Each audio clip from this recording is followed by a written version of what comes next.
Have you ever felt the sting of someone's judgment before they even knew your story? In the quiet cul-de-sac of Willow Creek, where manicured lawns and cookie-cutter houses screamed suburban perfection, I was the odd one out. My name's Jake, a mechanic who'd spent years saving for my pride and joy. A 1999 Dodge Ram 2500, diesel-powered, with a roar that could wake the dead. It wasn't pretty scratched paint, a dented fender, but it was mine, paid for with sweat and late nights at the garage. I'd moved to Willow Creek 6 months ago, hoping for a fresh start after a rough divorce. But I hadn't counted on Karen. Karen was the HOA president, a woman whose presence could sour milk. Her face, pinched and perpetually scowling, seemed carved from disdain. She waddled down the street daily, clipboard in hand, her oversized frame barely contained by her pastel tracksuits, barking orders about mailbox colors or untrimmed hedges. To her, my truck was a blight on her pristine neighborhood. "It's an eyesore," she'd screech, her voice cutting through the morning calm like a chainsaw. "And diesel? That's practically illegal with all the emissions." I tried reasoning with her at first. "Karen, it's registered, inspected, and street legal. I'm a mechanic. I keep it clean." But she'd just huff, her jowls quivering, and storm off, muttering about standards. I didn't know then that her vendetta wasn't just about aesthetics, it was personal. My truck, my grease-stained jeans, my life didn't fit her vision of Willow Creek. And Karen wasn't one to let things slide. The trouble started on a muggy July morning. I woke to find my truck gone. Panic hit like a sledgehammer. I ran outside, barefoot, scanning the street. No sign of it. My neighbor, old Mr. Thompson, shuffled over, his cane tapping the pavement. "Karen had it towed," he said, shaking his head. "Said it violated HOA rules." I tried to tell her it was nonsense, but you know how she is. Fury burned through me.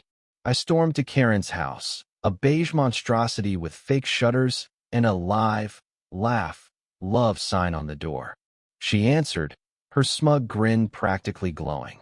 "Your truck was illegally parked," she said, crossing her arms. "Diesel vehicles over a certain weight aren't allowed. It's in the bylaws." "Show me the rule," I demanded. She thrust her clipboard at me, pointing to a vague line about commercial vehicles.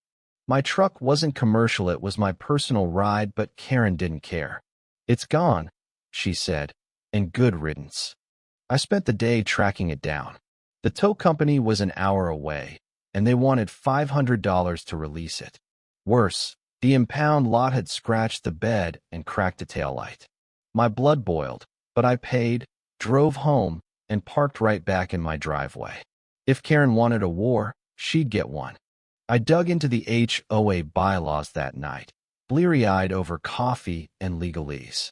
The commercial vehicle rule was flimsy, meant for delivery trucks, not personal diesels.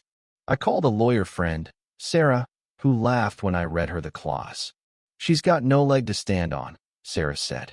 "Get proof of the towing, the damages, and every interaction. Then sue the HOA for wrongful towing." The next HOA meeting was a circus. Karen presided like a queen, her voice dripping with authority as she listed complaints about unapproved flower beds and loud pets. When it was my turn to speak, I stood, holding a stack of paper stow receipts, repair estimates, and photos of my truck's damage. "Karen had my truck towed without cause," I said, my voice steady but loud. "It's not a commercial vehicle. She broke her own rules, and it cost me $1,200 in fees and damages." The room went silent. Karen's face turned beet red. "You're out of order," she snapped. "That truck is a menace." "Then prove it," I shot back. "Show me the rule I broke." She stammered, flipping through her precious bylaws, but found nothing. Whispers rippled through the crowd. Then, a twist I hadn't expected. Mrs. Delgado, a quiet widow who rarely spoke, stood up. "Karen's been targeting Jake since he moved in," she said, her voice trembling but firm. "She told me his truck lowered property values and she'd do anything to get rid of it." She's been after him because he's not one of her kind. Gasps filled the room. Mrs. Delgado, it turned out, had been Karen's confidant, listening to her rants over tea. But she'd had enough of Karen's bullying. I've seen her harass others too, Mrs. Delgado added. She threatened to fine me for my roses because they weren't approved. This isn't about rules, it's about control. The meeting erupted. Neighbors I'd barely spoken to started sharing their own Karen stories. Fines for minor infractions, snide comments about outsiders. Karen's reign was crumbling, and her scowl deepened as she realized it. I filed a small claims suit against the HOA the next week, demanding $10,000 for towing fees, repairs, and emotional distress.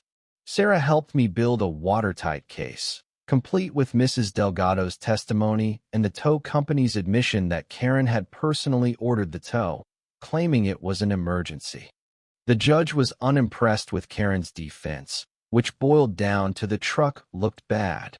Ms. Thompson, the judge said, peering over his glasses, your bylaws don't support this action. You acted unilaterally, without evidence, and caused financial harm. That's not leadership, that's abuse of power. The courtroom felt electric. Karen's face, once so smug, was a mask of humiliated fury. The HOA was ordered to pay me $8, $500 one, $200 for direct costs, and the rest for damages. But the real victory wasn't the money. It was the aftermath. Word spread fast. Karen's iron grip on Willow Creek loosened. Neighbors started ignoring her petty fines, and at the next election, she was ousted as HOA president. Mrs. Delgado, of all people, took her place, promising fairness and transparency. My truck stayed parked in my driveway, its diesel rumble a daily reminder of Karen's defeat. But the story doesn't end with triumph. Karen didn't just fade away, she doubled down. She started a smear campaign, spreading rumors that I was a troublemaker who'd faked the lawsuit for profit. She even tried to rally neighbors to petition for a new anti-diesel rule. It backfired spectacularly. The more she pushed, the more people saw her for what she was, a bully hiding behind a clipboard. One evening, I found her standing alone by my truck, staring at it like it was her mortal enemy. I could have ignored her, but something in me snapped. Karen, I said, stepping onto my porch, why do you care so much? It's just a truck. Her eyes met mine, and for a moment, I saw something raw pain, maybe, or envy. You don't belong here, she said, her voice low.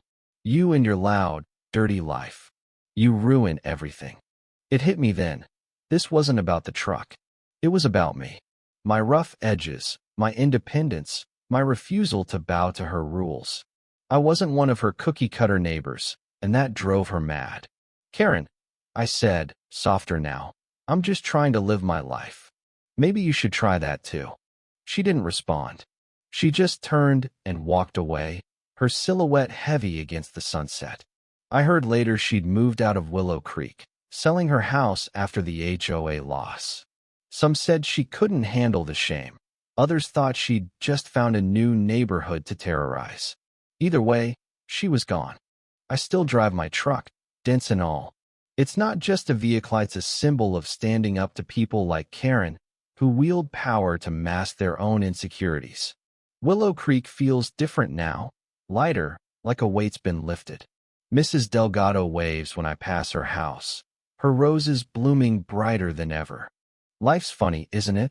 Sometimes the things we fight for, a truck, a home, a chance to be ourselves, reveal who we are. And sometimes, the people who try to break us end up breaking themselves. Yindi.